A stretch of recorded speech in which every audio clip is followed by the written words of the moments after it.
and you may know me as the Sassy Math Teacher. I love helping teachers like you find creative ways to engage your students. I have 7 years of experience as a middle school math teacher, but I did teach science for 1 year, but I always say we don't talk about that. Anywho, if you're here, that tells me that you want to increase engagement in your classroom, and your students will thank you for it. So, shall we dive in? The whole point of this video is to share with you the best, and I mean the best, game that you will probably play in your classroom this year. Don't take my word for it. Check this out. So, seriously, kids love it. I love it. You're gonna love it. So let me go ahead and talk to you all about it. You've probably heard of Ghosts in the Graveyard as it relates to like a PE game, but this is different, okay? Now, not only is this game fantastic for Halloween, but it's really good for any time of year, which is why I started making seasonal templates. However, this video will talk about the original Ghosts in the Graveyard. I'm going to walk you through how to set it up and how to play it. And make sure you grab the bonus kit so you can get started right away. Inside the Ghosts in the Graveyard bonus kit, you will find student slides that you can just display to walk your students through how to play it. And you'll also find a point tracker as well as instructions just so you can have like a quick guide to grab when it's time to play it, and you can just refer to that while you play with your students, okay? What is it? I first discovered Ghosts in the Graveyard back when I was student teaching, and my cooperating teacher, she took out like these miniature ghosts, and she had like large tombstones that were just laminated, and it was a lot of different little pieces. I'm like, what is this?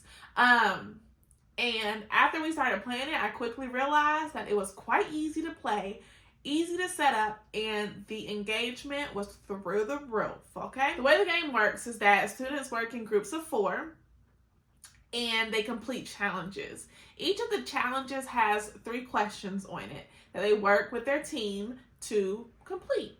And so each student has a recording sheet, and each group has 1 challenge paper. Okay, so you need like a class set of those, 1 for each group. Okay, so picture this, students are at their groups, they're working on the challenge together. Every student is showing their work, every student is writing their answer on their recording sheet. When they are done with the challenge, they're going to bring it up to you for you to check it, okay?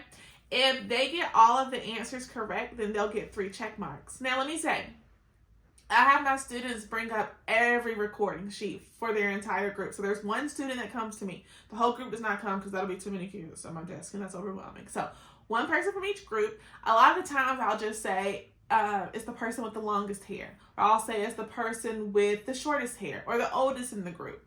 Something like that, just to choose a random kid to be like the group leader or the runner, okay?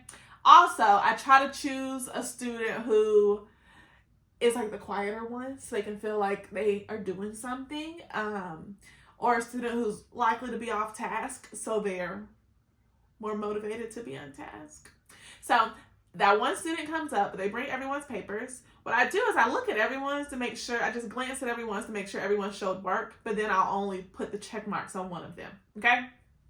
So if they got 3 check marks, they can choose a tombstone for their team's go. Student needs to know which tombstone that they want to move to before. So that student needs to have talked to their group members and determined, okay, we want to move to tombstone number 2. Okay, so that ghost will move to tombstone 2 if that's what they chose, and I just move it for them, and I have it projected up on the board, so it's a digital template that's on the screen, and so I just move it, and then they get they return the first challenge, and then they get challenge B and work on that. And this just repeats for each group. So about 5 to 10 minutes before class ends, I stop the game and I tell students it's time to figure out the point value. So, and this is where it gets fun. At this point, there are 8 challenges, and so students have the opportunity to have 8 ghosts in play on the game board. So their ghosts are spread out through tombstones, or they have them all on 1. It's up to them. No one ever puts them all on 1, but they can choose where to put their 8 ghosts. And they'll only have 8 ghosts if they finish all the challenges, which they probably won't. It depends on how long your class periods are. When it comes to my questions, I usually make them start a little easy, and then they progressively get harder, by the way. Each tombstone has a mysterious point value. That point value is hidden on the tombstone. So I have a little pumpkin that I drag over the tombstone that reveals how much each tombstone is worth. Okay, so let's say that first team has 2 ghosts on the first tombstone, and that tombstone is worth 3 points. Well, now that team has 6 points, and they just write that down on their tracker. I reveal the point value for each tombstone one at a time, and then the teams just calculate their score. And if you get the bonus kit, then there's a little tracker in there for them to use, completely free to you. They really have to just choose wisely where they put their ghosts, and that just makes it so fun because they can't wait to find out. And so if you teach multiple class periods, I would suggest having multiple slots and making it different point values for each tombstone for each class, just so they can't communicate and say, hey, the first tombstone is worth 10 points, so put all of yours there, you know? So that's a tip for you. And then the winning team, or winning 2 teams, sometimes I choose 2 teams. They can just choose from an assortment of prizes. I love giving students like vinyl stickers or crock charms, candy. They love food. Takis are their favorite thing in the whole world. But candy also works. Or you can just give them something free, like a positive email or phone call home. Let them choose their seat. They're always free things. So I do have a blog post about that, and maybe I'll make that into another video about class rewards. Actually, yeah, I will. So stay tuned for that one. But yeah, that's how the game is played. I have templates for pretty much every holiday because my students were into it so much they wanted to keep playing it. So we've got Thanksgiving, winter, Christmassy themed, New Year's, Valentine's Day, St. Patrick's Day, spring. So there is a template for everything, and I guarantee you that your students are going to love it.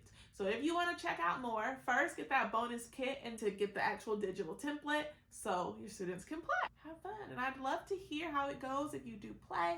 And all of the links that you need will be linked down in the description. But thanks for watching. Make sure you follow and subscribe so you don't miss out on the next video. Bye for now.